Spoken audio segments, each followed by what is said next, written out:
Good afternoon, ladies and gentlemen. Hello. Welcome to the Audit Committee. I think we'll proceed straight away to item 1, which is apologies for absence. And no apologies. No apologies. We've got a full house. Declaration of interest. Could we note the declaration of interest, please? Richard? Yep. Yeah. And the minutes for the panel held on the 18th of July. Yeah. Thank you. Going to item 4, there were a summary list of actions arising out of the last meeting. Can we note that since publication of the agenda, all actions have now been completed? Fantastic. Great. We're going straight now to item 5, the Internal Audit reports, the main business of the day, which Julie Norgrove will introduce for us. Thank you very much, Julie. Thank you, Chair. Actually, I'm going to hand over to David to talk about the specific reports, and then I'll give an overview of where we are with the programme at the end of that. So, right. David, business continuity. Okay, so yes, the business continuity, as you can see on page 29, this received adequate assurance. From our work, we've highlighted 4 recommendations, which you can find on pages 38 to 39. I'd just like to state prior to going to those that there is an overarching corporate business continuity plan that was issued in February of this year, and that's in place. So that's a real good effective control that you'd expect to have in place. But if you go to the table, we have identified 4 areas. Which one is the corporate business continuity plan needs to be, was last resumed, so we just need to have who that was by, and this was accepted by the facilities management.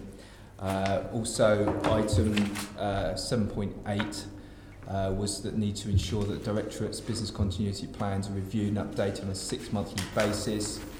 Again, this was agreed, and I'm sure Chris would expand on that in a minute. 7.9, this was an area of GLA in the finance and governance where we were unable to find a business continuity plan. It has been accepted that one is now going to be developed by Tom as Assistant Director of Finance and Governance. And 10.4 is ensure that the policy statement regarding distribution of the plans is undertaken. And again, facilities management have accepted that. Obviously, willing to take any questions, or if you'd like to ask Chris himself. Thank you. We have got some questions. So, Nicky, you had a question. Nicky wasn't on this one. Right. Do you have any questions? I don't. No. Would you like to comment on these things, actually, Chris? Thank you for joining us, by the way. Well, apart from thanking David and his team for doing it, I think all the recommendations are very useful and helpful.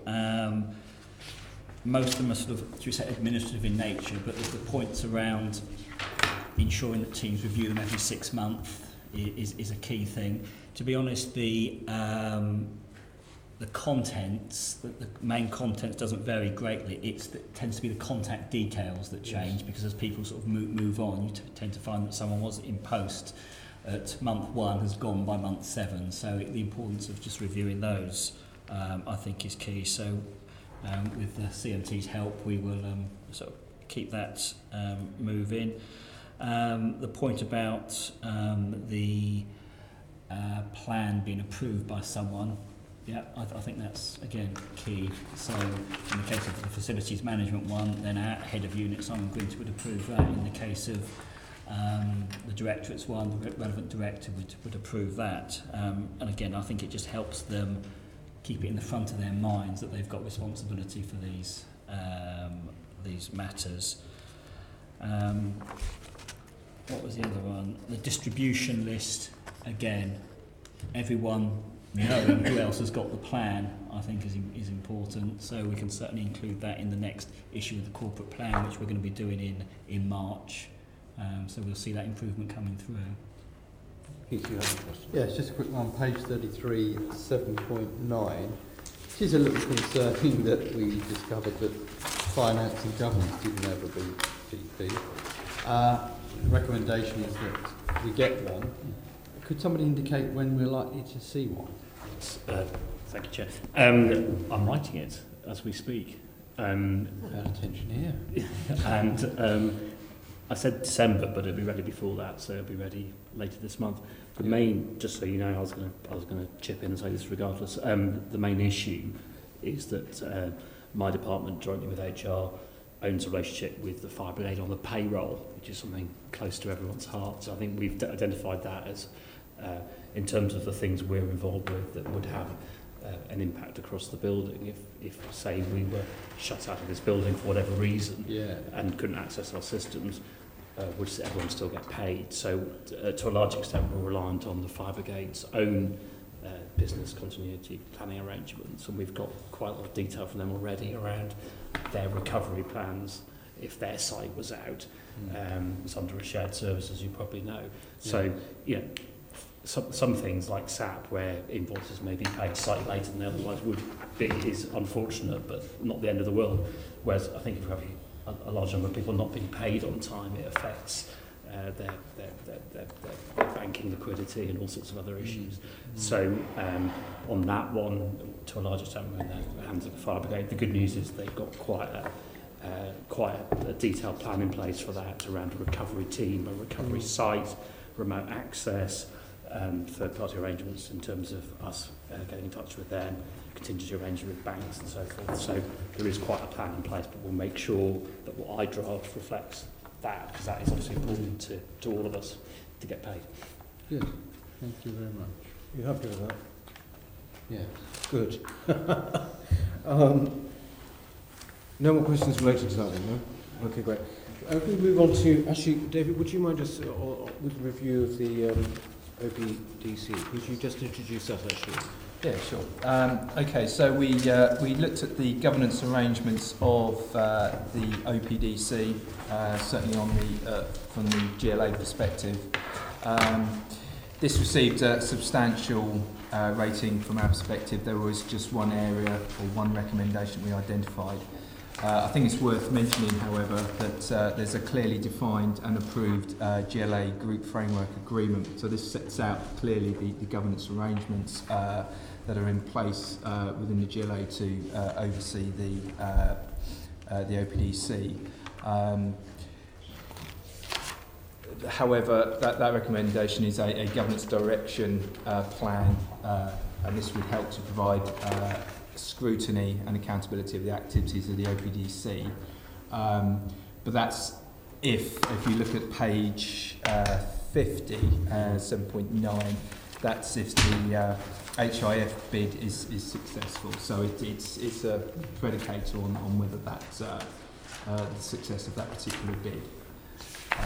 However, as I say, there is a timeline that's been established to implement that. So, willing to take any questions or? Yes. You have questions on this? Yes. Just on the Housing Infrastructure Fund, HIF, when are you expecting to hear about that?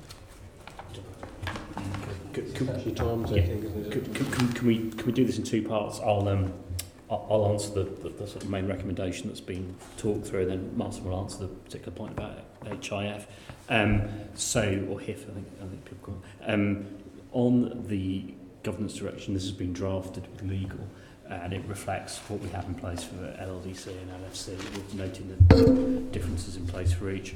And as the report rightly points out, it becomes more important when OPDC has some spending power. At the moment, there aren't a lot of decisions that need to go through with our consent system. So we absolutely accept this. It's been drafted, and the decision-making framework, which is the Mayor Scheme of Delegation, comes to the Assembly every time we change it. So you will see it at a plenary session as part of the decision-making framework, and one of the changes, not the only change we need to make, that's one of the changes will be the OPDC thing, so you will see that before too long, but it has been drafted, and I'll hand over to Martin on the HIF point. So we're expecting the announcement on the OPDC HIF bid as part of the budget, the Chancellor's budget later this month. Very soon. So it's very soon, and that sort of drives why we put in this October deadline, because we should know or doesn't. And maybe my glass is half full. I've been chased by government to sign a statement today in relation to that, so it's obviously on track in government at the moment. It's good, because it's absolutely crucial, I think. It is crucial. BGC. Yeah. Can I ask another question? Yes. Yeah. Just, we know that a lot of the resources for OBDC, well, I don't know about a lot, but as you know, a significant amount have been brought in-house. That's providing services and so on. But what I couldn't really find out from reading all the about all the different routes and advisory boards and so on, and decision-making boards, is where does the buck stop with OPDC? I mean, the buck stops in the legislation. I mean, in reality, with the mayor and his immediate team. So because it's the a mayoral development corporation. Yeah. And So yes. the mayor. And which is the deputy mayor that deals then with OPDC? I believe it's Jules Pipe as the deputy Sorry, I didn't hear. mayor. Jules Pipe as the deputy mayor leads on regeneration, and obviously David Bellamy as the mayor's chief of staff would also be involved as Jules line manager, and as Martin's saying, James Murray as the deputy mayor for housing would also be involved given the housing plans. But Jules Pipe is the lead deputy mayor. But yes, the mayor appoints the chair and the board of the two MDCs and sets the budget and so forth. So the buck stops with the mayor, but beneath the mayor, Jules Pipe's the lead mayoral member staff. Okay, because it's often a question I'm asked. Yeah, It's good to know that. I think he's on the board. Or is Jules is on the board. He's on the board. He's on the board. Yeah. Thank you. Any further questions on that? No. Thank you very much. Tom, just moving on to follow-up review of the Fourth Plinth Programme. You can either note this unless you've got some questions or not. I've just got one explanatory one really. Well, if you just explain. It says, with the Fourth Plinth, on point 3.4, since the performance audit review, there have been no suspicions of artists' performance data and invoices. Just purely, can you just explain that to me, what that means? I think this means last time, in the original audit, we found that the invoices did not have enough detail, right. So there's a recommendation amount of detail that needs to be included in the audit. But since the time of the follow-up, no other invoices had been due, so we can't quite test if that has been carried out going forward. But we had a conversation about the kind of hazardness of creativity, blah, blah, blah. Well, there was insufficient detail on the invoice to tie back to the activities that people were claiming for. Right. We were advised that had all been addressed, but the proof of the pudding is when we see an invoice. And it just so happens in this period there had been no invoices. Can I just ask, does this mean that with the Fourth Plinth Programme that it's kind of fallow at the moment? No, it's... No,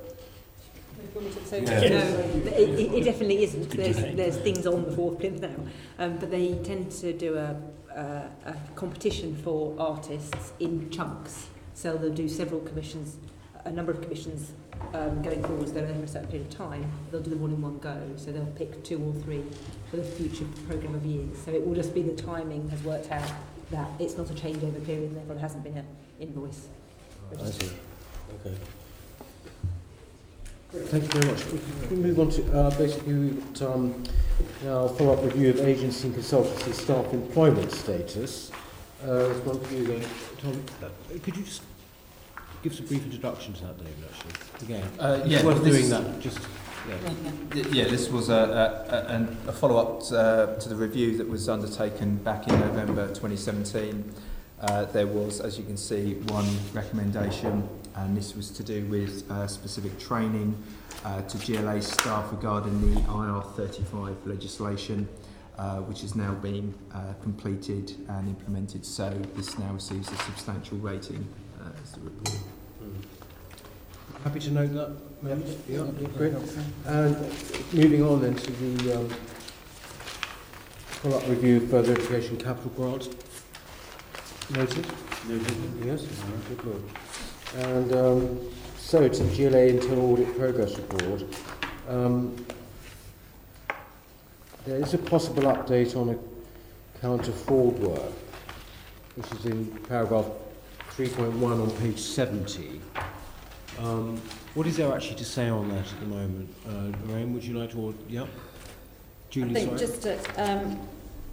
just to say actually on that we will be able. We're hoping we Yep. can provide a full update next time because the trial may have concluded. We can't actually say anything further other than what we've written there at this stage, but we're hoping that we can give you a full update next time. I see. Next time being January the 15th. Yes. I see. Okay. Thank you. That's it. Chris, I believe that your torture is over. You can leave if you like. Very much changed. It was a pleasure. It was quite pleasant in the end, wasn't it? You might volunteer to come back. Thank you very much. Thank you very much for coming. Thanks, Chris.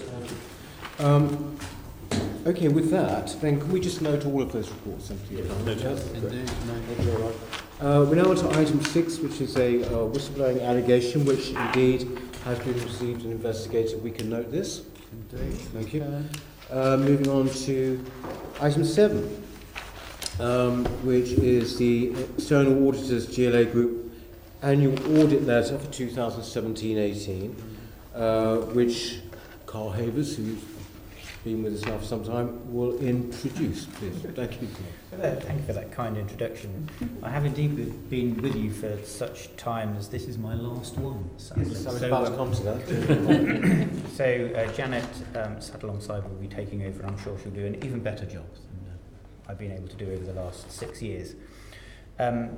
You have before you the sort of final audit report. I'm going to just kind of talk high level of the things that you may or may not have found in there that were interesting, and then I'll take questions on anything else.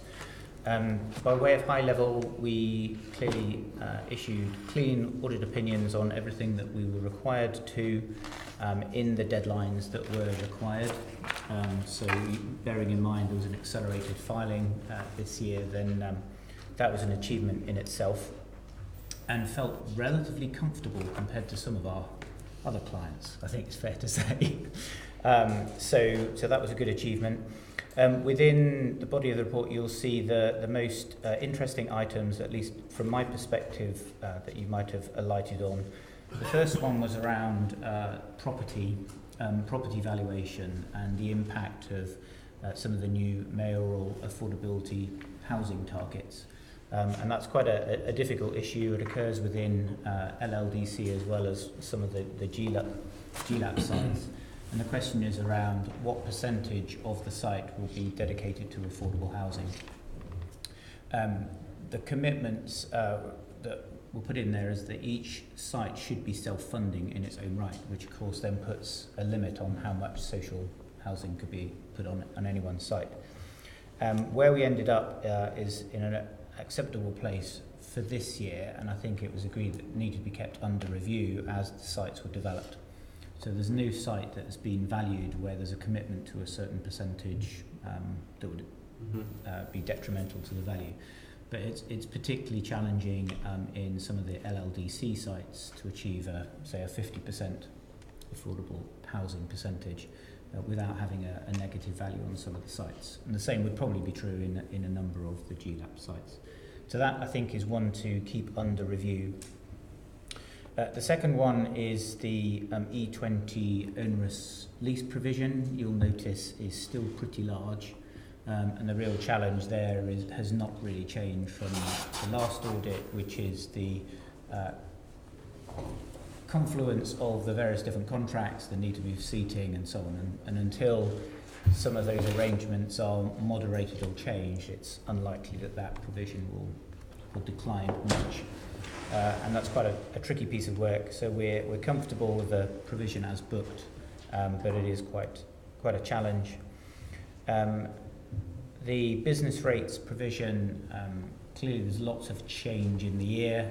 I think from a GLA perspective it's perhaps slightly easier than particular boroughs because you have the portfolio effect within the GLA, and some might be slightly up and some slightly down, and overall you get to a reasonable position. But there's more judgment, I would say, in this year, firstly because of the accelerated timeline, and secondly the change in process by which people can appeal. So there's just more uncertainty in there, but we're happy with where we ended up. And then from a value for money perspective, not too much to say there. I think, working with others, I have seen over the years the GLA make a lot of effort on many fronts with working with others, and is pretty effective compared to a number of our clients. Big risk out there is clearly how East Bank develops, East Bank or Cultural Education District, or however you know it as. I even remember it as Olympicopolis. I'm only saying that because it took me a few years to learn how to say it, and then you change the name. And then, of course, there's a big unknown to come that none of us know what will happen with Brexit, but there's some challenges there potentially around grant funding and the like to come, which not within the remit. The final thing I feel I probably ought to share with you is that I've had yet another letter from one of your fellow colleagues on Garden Bridge, which we hoped was finished, but there's another letter asking us to look at another element of the Garden Bridge project, which we're in the process of working through. That was what I was prepared to say. I happily take any questions on any of those topics or anything else that you have one. Keith? Yes, thank you. Report page 11, our actual page 89, I think. Financial statement. Yep. On the final para on the left-hand side, it says in 2017/18, the provision has been fully consolidated into the Greater London Authority Group account and therefore presents a risk of material error. My question, it may not be relevant, but my question is, now that that's been consolidated into the GLA accounts, does that affect the GLA's credit rating? Well, I think that's probably more of a question for Martin. I mean, I think in practical sense, the risk largely lay with the GLA in the previous year as well. Martin? So, in fact, we've just recently completed, gone through another review from our rating agencies, and they've just confirmed no change in our rating. We get reviewed every 6 months. It's something that they analyse our balance sheet, so it hasn't had a material impact. Right, but the previous 6 months. So this is the second year this provision. Yeah. So when we adopted it, yeah, or when we consolidated it into our accounts, at that point, did it have an effect on our rating? No, our rating has remained unchanged this year from last year. Right. What is our rating? Same as the government's, which is, I think, is AA or is AA minus. Right. Because it's a strange position to have what you could call a subsidiary public body having the same rating as the government. AA, I think it is. Double A. Oh? Double A. AA, same as the government. It's almost like and like the UK, and with Brexit, everything's on negative watch. Yeah. Yeah. Good. No, thank you. The total spent, whilst the provision itself looks big at 200 million, the loss in E20 this year, I think, was approaching 20. So the annual cost is a lot smaller than the total provision. It's just locked in until something can change. Do you have any further questions? No, I don't. Nikki? Just wondering, just on the Brexit risk, how are we planning to sort of estimate that going forward? Well, you tell them what the deal is, and they'll tell you what the risk is. We could all have a sweepstake or guess, I guess. But, So Be bold. collectively across the group, we're modelling financial risk, i.e. we're not taking any view on what the Brexit outcome is, but let's model, let's say sterling falls by X% or rises by Y%. We're looking at the amount of goods we currently procure from EU countries. We're looking at triggers for credit rating. So we're doing financial modelling just so when we get some clarity, we can probably quickly pick a direction of travel, what we think we might be concerned with. And we're not going to be claiming we're right or wrong, but it's just, I suppose, getting us ready to help, to give informed advice where we can. Are we that reliant on imports though? Or indeed exports? It varies across the groups, but Transport for London in particular, with their, in the past with their stock and suppliers, of course a lot of European-based suppliers, or the ultimate holding company is in Europe, so they've got more of their supply chain in Europe than the other bodies, and then the other sort of financial modelling we do in what's going to be the effect on the construction prices, house prices, tender prices. But what we're doing is just modelling. We're not. I don't think we generally know what the outcome will be until we know what the deal is. We can't, exactly. So we're just trying to get ourselves positioned so we can react quickly. So we're not taking any judgment or view as such. That's what myself and the other CFOs are doing. You're prepared to. I hope so. If you have no more questions, I'd like to thank very much Carl for the contribution you've made, not to the GLA, but obviously particularly to this committee. Thank you very, very much, and welcome to Janet also. Do you want to say anything, Janet, or? No, I'm just... How impressed you are, by the way. Already, I've had an opportunity earlier in the summer to meet with Martin, and obviously we'll be looking to keep some continuity in the team below me, so that we keep all of that knowledge, and obviously Carl has been instrumental in briefing me and the team in terms of our handover, so hopefully it will be seamless. Yeah, we'll look forward to working with you and seeing you in January. Chair, can I just ask Carl for a final clarification, because he did mention the Garden Bridge thing right at the end. That word came up in my mind too. But for the record, is that for GLA or for TFL or both? Well, I guess the reason I share it is it was written to me as TFL auditor. Yeah. I guess the question might stray into then what might have been the responsibility of various members of the GLA that might have known about it. Okay. If indeed it is anything new. Okay. Understood. Thank you. You happy? Very happy. Yeah. Good. Great. Thank you very much. We'll have to see that. We're on to item 8 now. Corporate risk register. Can we note the report? Item 8. Yes, indeed. Yes. Lovely. And on to 9 in that case. Register of gifts and hospitality. Mayor and Assembly members. We have Emma with us. Thank you. Can we note this unless you do have any questions for Emma? No? Nothing so far. And similarly for Emma as well, number 10, Register of Gifts and Hospitality for members of staff. Can we note these unless you have any? I'm sorry we couldn't be more spectacular. It's quite all right. I'm very happy to be here. Thank you very much. Thank you. Item 11, monitoring of expenses and taxable benefits, the mayor, elected members and senior staff. Do you have any comments on any of these, fellow members of the committee? No? No. So we can, if we can, note that report too. Thank you. Item 12, we have work programme coming up. I think we should have noted, are there any issues, in fact, members would like to bring up at future meetings, particularly? I mean, we have 2 new members. Are there anything that you would like to see the committee look at? I mean, maybe Let's keep Brexit under review. All right, keep Brexit under review. I'm perfectly happy to do that. I'm very open-minded. Moving picture.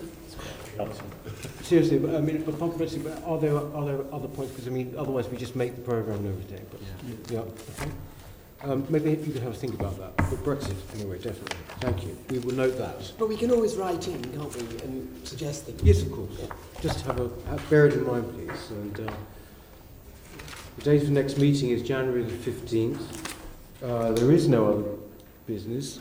So, with that, I declare the meeting closed. Thank you very much indeed. Thank you. Thank you. GLA Committee Room.